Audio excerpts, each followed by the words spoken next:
Rector of the University of Iceland, Kristín Ingólfsdóttir, ministers of the Icelandic government, ambassadors and representatives of foreign states, dear colleagues, dear guests, and finally, but prominently, honorary speaker Noam Chomsky.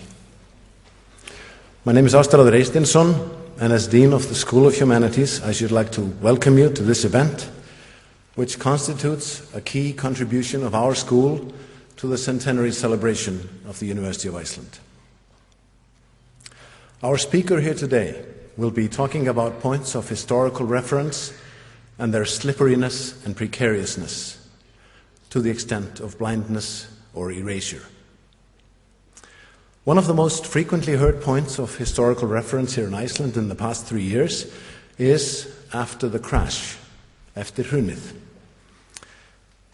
What we faced after the economic crash 3 years ago was for some a kind of ground zero, a shock, but also perhaps a glimpse of hope that we could now build afresh and do things differently.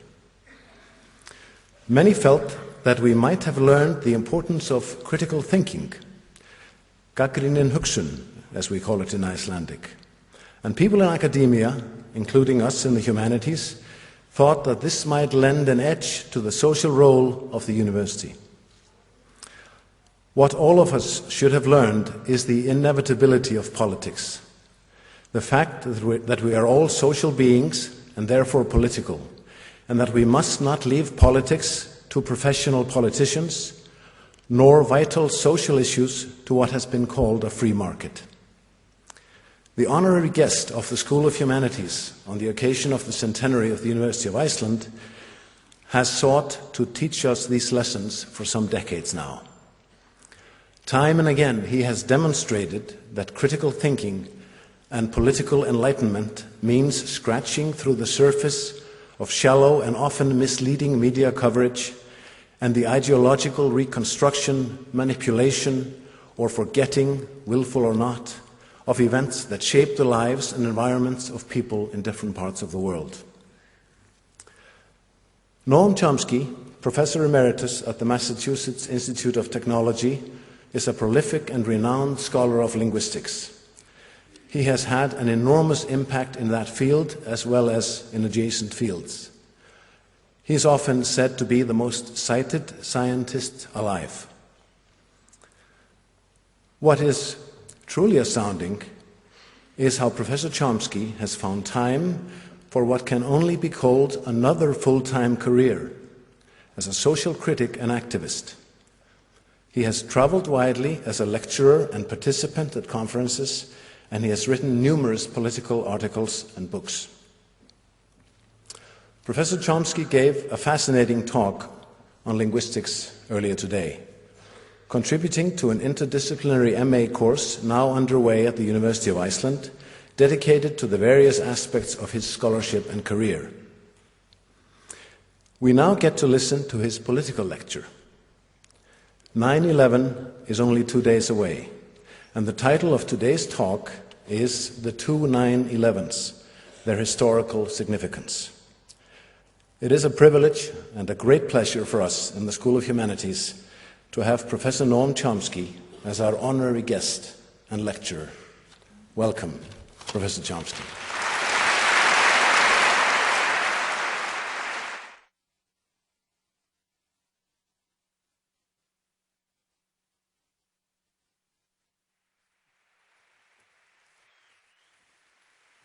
Thank you.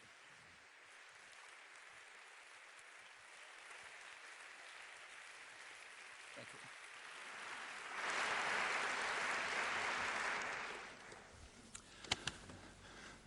In a few days, we'll be commemorating the 10th anniversary of 9/11, the day that changed the world according to general and scholarly discourse.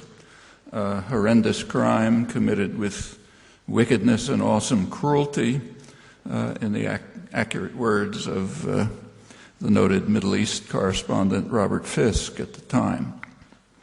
It's useful to remember that however awful as the crimes were, they could have been a lot worse. Not hard to imagine So suppose, for example, that the attack had gone as far as bombing the White House, killing the president, imposing a brutal military dictatorship that killed thousands of people, tortured tens of thousands, while establishing an international terror center that helped impose similar torture and terror states elsewhere, carried out an international assassination campaign, and as an extra fillip brought in a team of economists, let's call them the Kandahar boys, who drove the economy into one of the worst depressions in U.S. history. That plainly would have been a lot worse than what happened on 9/11/2001. Unfortunately, it's not a thought experiment. It happened. The only inaccuracy in this brief review is that the numbers should be multiplied by 25. So 50 to 100,000 killed, 700,000 tortured, to yield per capita equivalence, which is the appropriate measure. Well, I'm referring, of course, to what in Latin America is often called the first 9/11, September 11th, 1973, when the United States succeeded in its intensive efforts to overthrow the democratic government of Salvador Allende in Chile with a military coup that placed General Pinochet's brutal regime in office. One way to get a sense of the consequences is to visit the Villa Grimaldi in Santiago, one of Pinochet's worst torture chambers, guided by one of the rare survivors who can describe the exquisite torture regime stage by stage, with doctors attending at each stage to ensure that the subject arrives to the next and more horrific stage until almost inevitable death. It's an experience I had a few years ago, and it's not easily forgotten, nor is it easily forgotten that the doctors are practicing in Santiago, just as doctors and psychologists who were supervising torture at Guantanamo are happily practicing in the United States. Nowhere near as horrendous, of course. The goal of the operation that succeeded on 9/11/1973, in the words of the Nixon administration, was, I'm quoting, to kill the virus that might encourage all of those foreigners who are out to screw us by taking over their own resources and pursuing a policy of independent development in other ways. This quotes from recently released tapes. In the background was a thesis expressed by the National Security Council, highest planning body, that if the United States could not control Latin America, it could not expect to achieve a successful order elsewhere in the world, that is, to control the rest of the world, which is a very explicit goal of planners since World War II placed the United States in a position of global dominance with no analog in history. Well, by any reasonable standards, the first 9/11 was far more severe than the second, and its consequences were far more grim.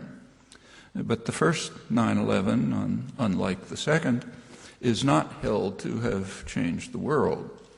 Quite the contrary, it was, I'll quote, "it was nothing of very great significance," Henry Kissinger's words when he assured his boss a few days later after the successful outcome. And it remains almost unknown in the civilized West. Actually, there was a good illustration of that yesterday in the Wall Street Journal, main business journal. There was an article that pondered seriously the strange fact that Afghans don't seem to care much about 9/11. In fact, many of them know little about it and don't seem to care. though of course the educated sectors are well aware, especially those who are educated in the West. They have the right story. The authors of the article, their colleagues, their readers, this was attributed to the illiteracy of the Afghan population and their cultural backwardness.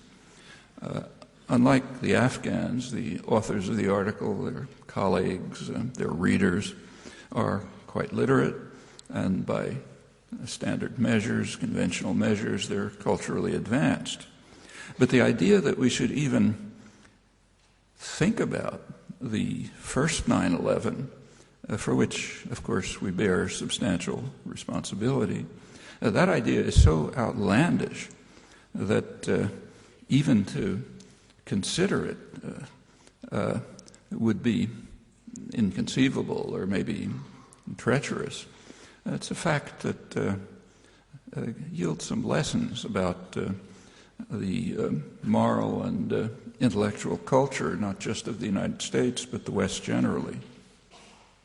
Well, these events of little consequence, borrow Kissinger's words, the events of little consequence on 9/11, 1973, were not limited to the military coup that destroyed Chilean democracy and set in motion the horror story that followed. The first 9/11 was just one act in a drama that took shape in 1962 when President Kennedy shifted the mission of the Latin American military, which of course the U.S. controls, shifted their mission from a hemispheric defense, that was an anachronism from World War II, shifted it from that to internal security, which is no joke. And the consequences are outlined by Charles Maechling. He was the person who led counterinsurgency and internal defense planning from 1961 to 1966, the Kennedy and early Johnson administrations. He described Kennedy's 1962 decision as a shift, I'm quoting him, from toleration of the rapacity and cruelty of the Latin American military to direct complicity in their crimes, to U.S. support for the methods of Heinrich Himmler's extermination squads. There's a recently published Cambridge University academic scholarly history of the Cold War. In it, one of the chapters is by Latin American scholar John Coatsworth.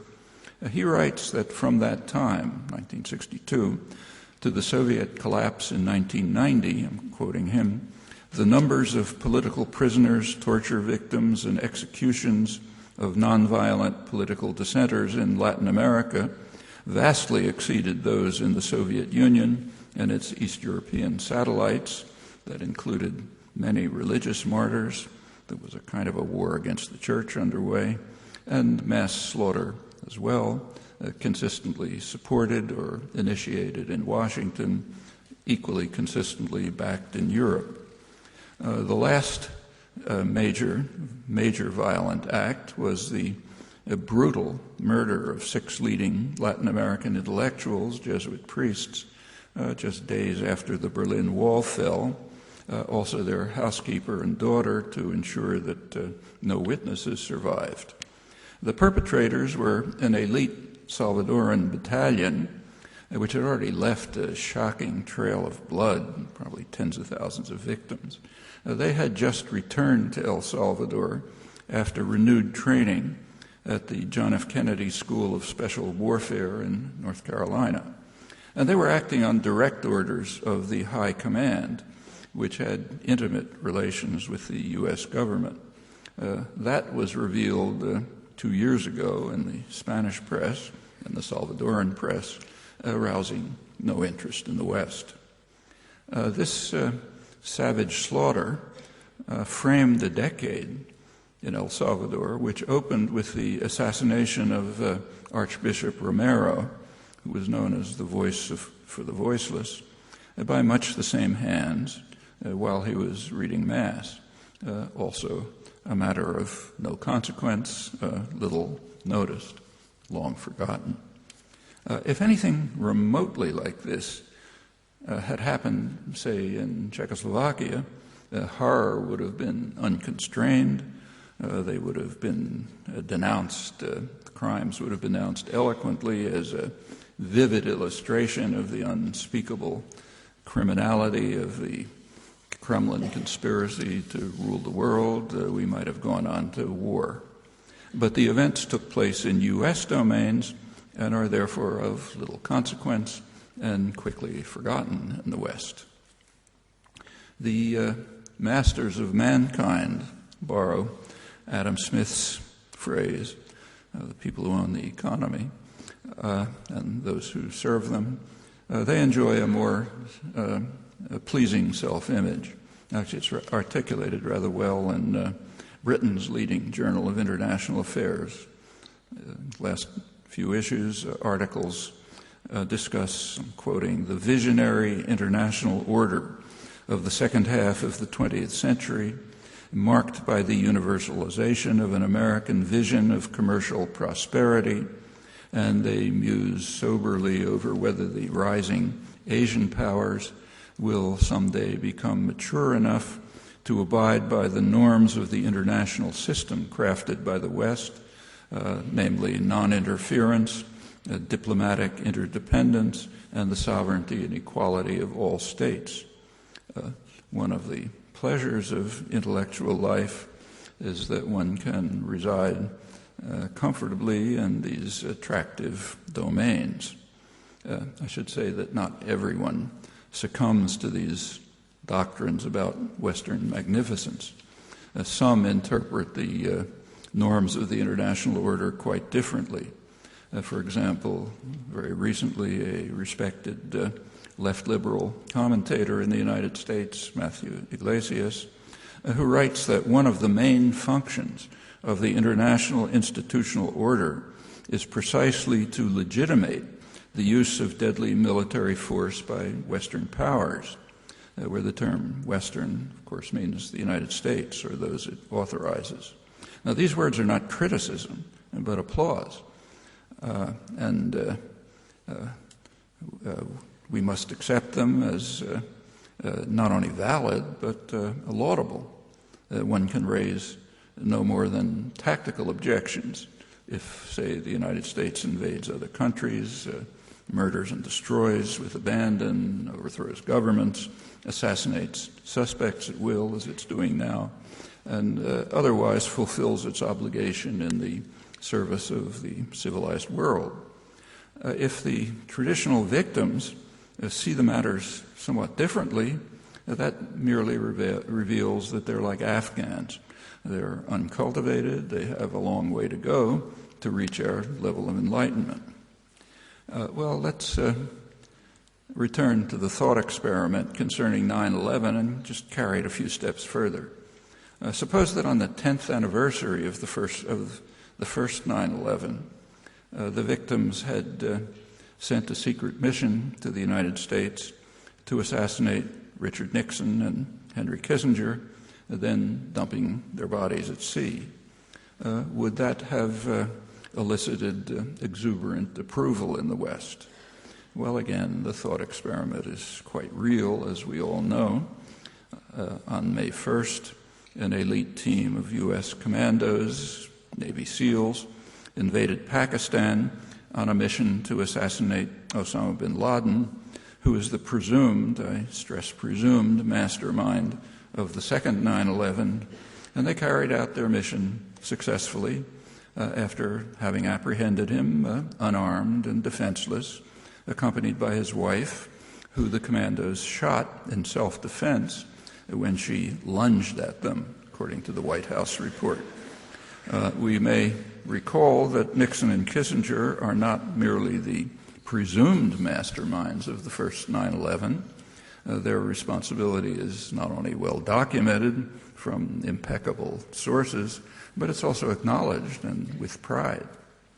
A plausible reconstruction of the bin Laden assassination is provided by veteran Middle East and military correspondent, formerly of the Wall Street Journal, Yoki Drazen, and colleagues in the Atlantic magazine, mainstream journal. They conclude that the White House apparently did not consider the option of capturing Osama bin Laden alive. They made that clear, I'm virtually quoting, to the clandestine Special Operations Command that carried out the operation. It's verified by a senior U.S. official with knowledge of the discussions, confirmed by other high military officials. The authors add, for many at the Pentagon and Central Intelligence Agency, killing the militant was a necessary and justified act of vengeance. Furthermore, capturing bin Laden alive would have presented the administration with an array of nettlesome legal and political challenges. You can guess what they were. Better than to assassinate him, dumping his body at sea without autopsy. Predictably provoking both anger and quite a lot of skepticism in Pakistan and beyond. Well, the Atlantic inquiry goes on to say that the decision to kill bin Laden outright was the clearest illustration to date of a little-noticed aspect of the Obama administration's counter-terror policy. The Bush administration kidnapped and imprisoned suspects without charge, and not very politely, as has been amply documented. Obama, in contrast, like, for example, sending them to Libya for torture, Obama, in contrast, simply eliminates them. The authors quote former West German Chancellor Helmut Schmidt, who told German TV that the U.S. raid was quite clearly a violation of international law and that bin Laden should have been detained and put on trial.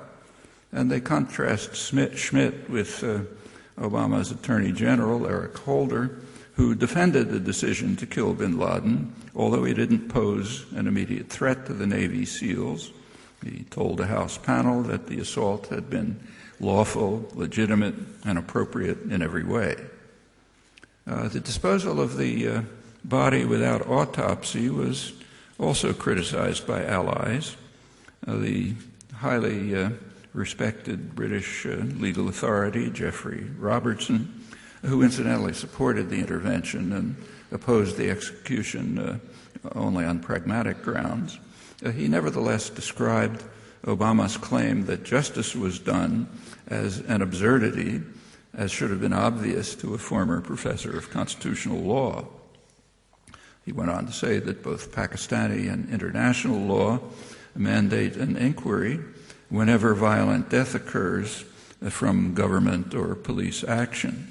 And he says, I'm quoting, "The United States is therefore under a duty to hold an inquiry that will satisfy the world as to the true circumstances of the killing, exactly how bin Laden came to be shot in the head, especially if it was in the back of his head, execution style, therefore requires explanation," and asks why a hasty burial at sea without a post-mortem, as the law requires.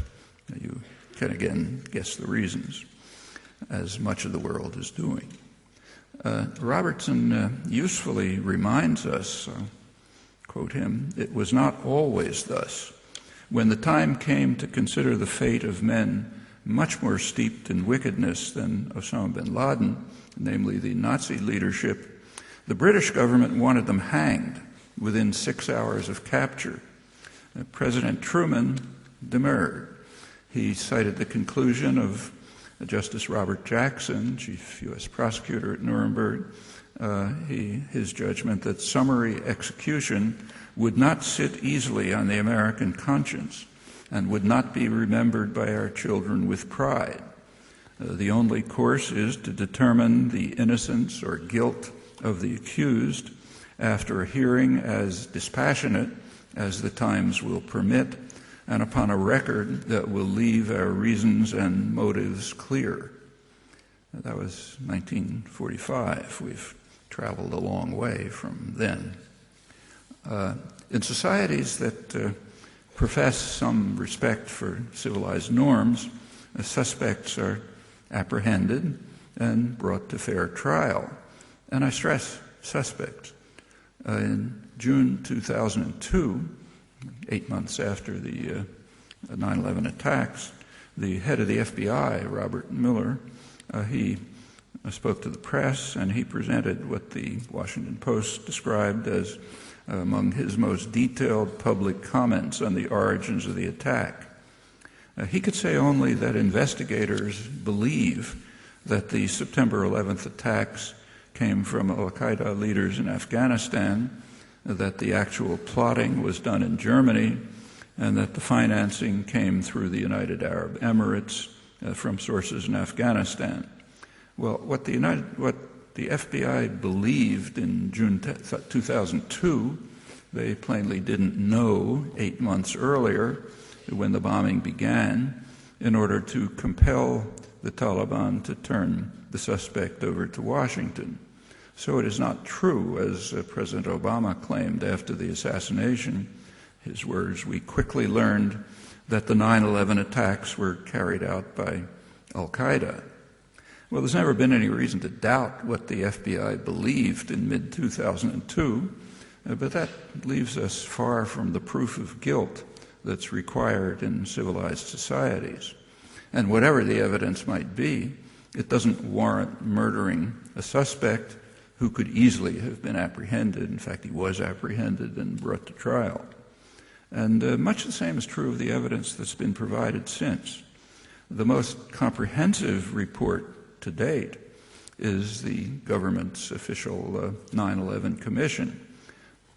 It published many volumes. It provided extensive circumstantial evidence of bin Laden's role in 9/11, almost entirely based on what it had been informed about confessions by prisoners in Guantanamo. Nothing direct that they could find. Well, it's unlikely that much of that would have held up in an independent court, considering the shocking way in which confessions were elicited, which you know about, I'm sure.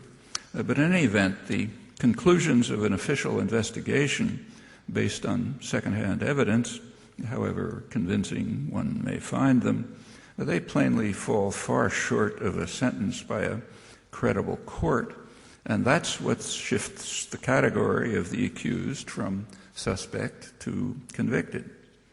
Well, continuing with thought experiments, which are a useful intellectual device, we might ask ourselves how we would react if Iraqi commandos landed at George W. Bush's compound, assassinated him, and dumped his body in the Atlantic after proper burial, of course.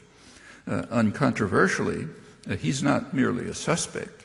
He's rather what he called the decider, his term, who gave the orders to invade Iraq, that is, to commit, I'm quoting, the supreme international crime, differing only from other war crimes in that it contains within itself the accumulated evil of the whole.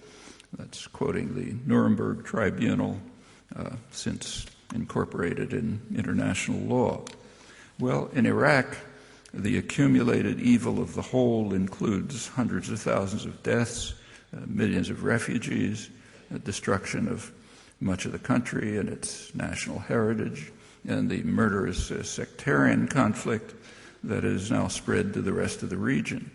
And uncontroversially, these crimes vastly exceed anything attributed to bin Laden.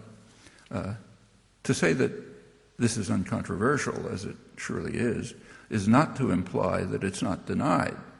There are people who insist that the world is flat. So it doesn't change the fact that it's uncontroversial that the earth is not flat. Similarly, it's uncontroversial that Stalin and Hitler were responsible for horrendous crimes, but of course loyalists deny it. All of this should again be too obvious for comment. It is not, however, and that's a fact from which we again can learn something about our cultural milieu. Similarly, it's uncontroversial that Bush and associates did commit the supreme international crime, the crime of aggression. Now, that crime was defined clearly enough by Justice Jackson, Chief of Counsel for the United States at Nuremberg, later reiterated in an authoritative General Assembly resolution. An aggressor, in Jackson's words, opening statement to the tribunal, an aggressor is the first to commit such actions as invasion of its armed forces, with or without a declaration of war, in the territory of another state. And no one, even the most extreme supporter of the aggression, denies that Bush and associates did exactly that. We might also do well to recall Justice Jackson's eloquent words at Nuremberg on the principle of universality. If certain acts of violation of treaties are crimes, they are crimes whether the United States does them or whether Germany does them. And we are not prepared to lay down a rule of criminal conduct against others, which we would not be willing to have invoked against us. We must never forget that the record on which we judge these defendants is the record on which history will judge us tomorrow. To pass these defendants a poisoned chalice is to put it to our own lips as well.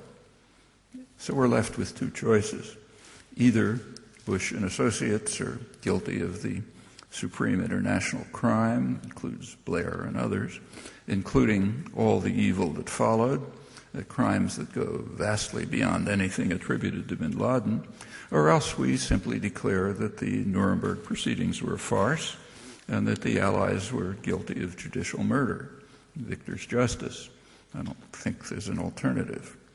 Again, that's entirely independent of the question of the guilt of those charged, established by the Nuremberg Tribunal. In the case of the Nazi criminals, plausibly surmised, but no more than that, from the outset in the case of bin Laden. And there was an opportunity to prove the case in court, but that was undermined by President Obama. Again, we may ask why. A few days before the bin Laden assassination, a gentleman named Orlando Bosch died peacefully in Florida, where he resided along with his accomplice, Luis Posada Carriles, and many of their associates in international terrorism. In this case, it's the massive program of terror against Cuba that was launched by President Kennedy, continued by his successors, a program which was intended to bring, quoting, to bring the terrors of the earth to Cuba. That's Kennedy advisor, historian Arthur Schlesinger, in his biography of Robert Kennedy. Robert Kennedy was assigned this task to bring the terrors of the earth to Cuba as his highest priority, and it was pretty serious. Bosch was accused of dozens of terrorist crimes by the FBI and then granted a presidential pardon by Bush #1 over the objections of the Justice Department. Quote them, they found the conclusion inescapable that it would be prejudicial to the public interest of the United States to provide a safe haven for Bosch. The coincidence of deaths of bin Laden, Bosch, that at once should call to mind the George W. Bush doctrine, which has already become a de facto rule of international relations, according to the noted Harvard international relations specialist Graham Allison. The doctrine revokes the sovereignty of states that provide sanctuary to terrorists, Allison writes. He's referring to Bush's pronouncement to the Taliban that those who harbor terrorists are as guilty as the terrorists themselves. Such states, therefore, have lost their sovereignty and are fit targets for bombing and terror. For example, the state that harbored Bosch and his associates. When Bush issued this new de facto rule of international relations, no one seemed to notice that he was calling for invasion and destruction of the United States and murder of its criminal presidents. None of this is problematic, of course, if we simply reject Justice Jackson's principle of universality and adopt instead the principle that the powerful are self-immunized against international law and conventions, as in fact they make very clear. Washington has made it very clear repeatedly, in fact much too little understood, and in very explicit terms. It's also non-problematic if we simply adopt the liberal intellectual doctrine, quoted again, the international order is designed to legitimate the use of deadly military force by the United States. Finally, it's worth thinking about the name given to the assassination mission, assassination of bin Laden. It was called Operation Geronimo. It's an illustration of how deeply rooted the imperial mentality is. Few seem to be able to perceive that the White House, Obama's White House, was glorifying bin Laden by calling him Geronimo.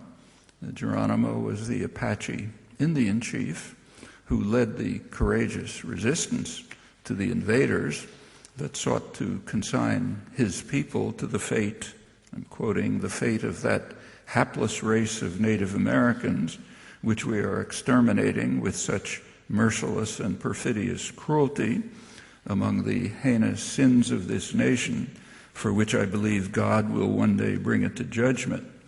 Those are not my words. They're the words of the great grand strategist, President John Quincy Adams, the intellectual architect of Manifest Destiny, incidentally many years after his own quite considerable contributions to these sins had passed.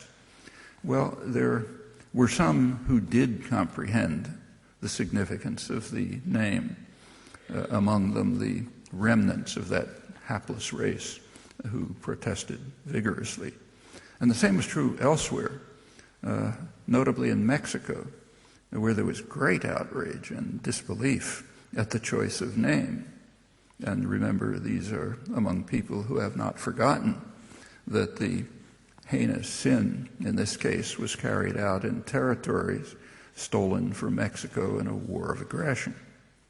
Well, the reactions that I've mentioned would fall under the category of what's often called American exceptionalism, were it not for the fact that the easy suppression of one's own crimes is virtually ubiquitous among the powerful, of course, apart from those who are defeated and conquered and therefore forced to acknowledge reality.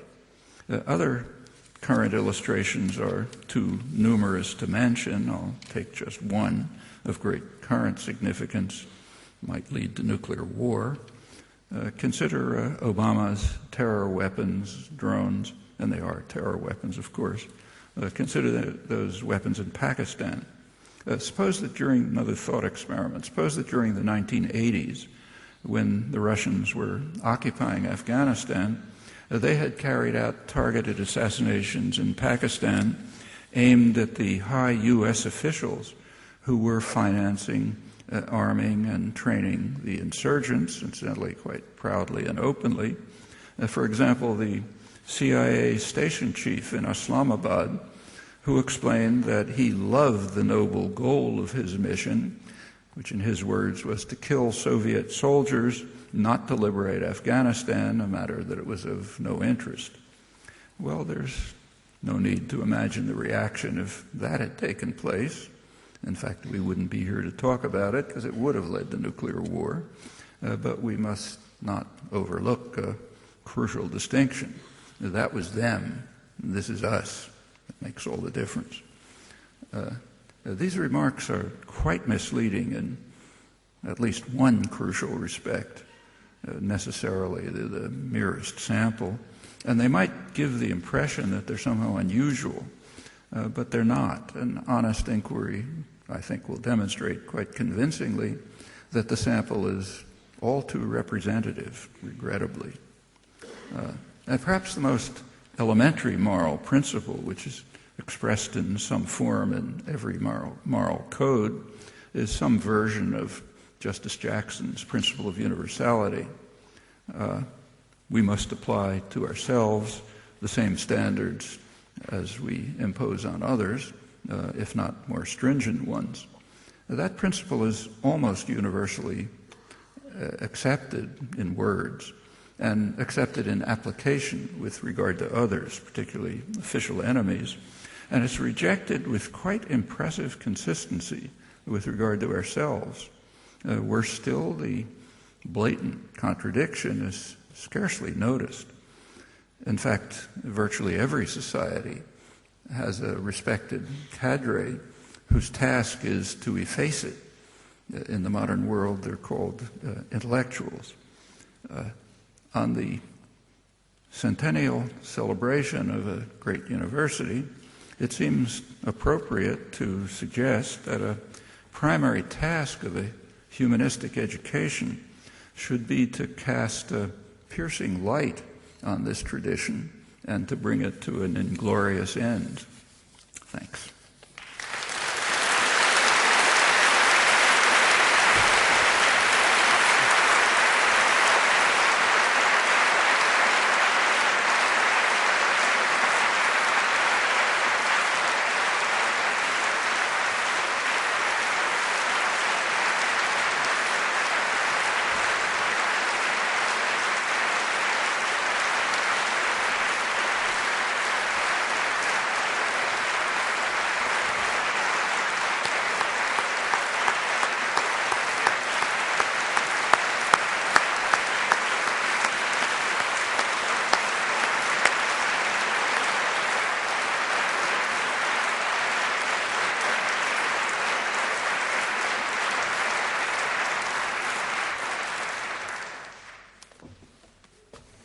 Professor Chomsky, many thanks for this powerful, challenging, and albeit a little chilling talk. This is what we're facing, and I think you're quite right that we need to think about this as part of our education. I'd like to say that Professor Chomsky, there was an interview taken yesterday for Silver Eels. Quite a long interview. I hope it will all be shown this Sunday if you want to listen some more to Professor Chomsky. It was a fascinating interview ranging between Iceland, the United States, Pakistan, China, touching on so many of the vital political and social issues of today. Okay, I'd like to thank you all for coming to listen to Professor Chomsky and to celebrate with us the centenary of the University of Iceland. Again, thanks to our visitor and honorary lecturer.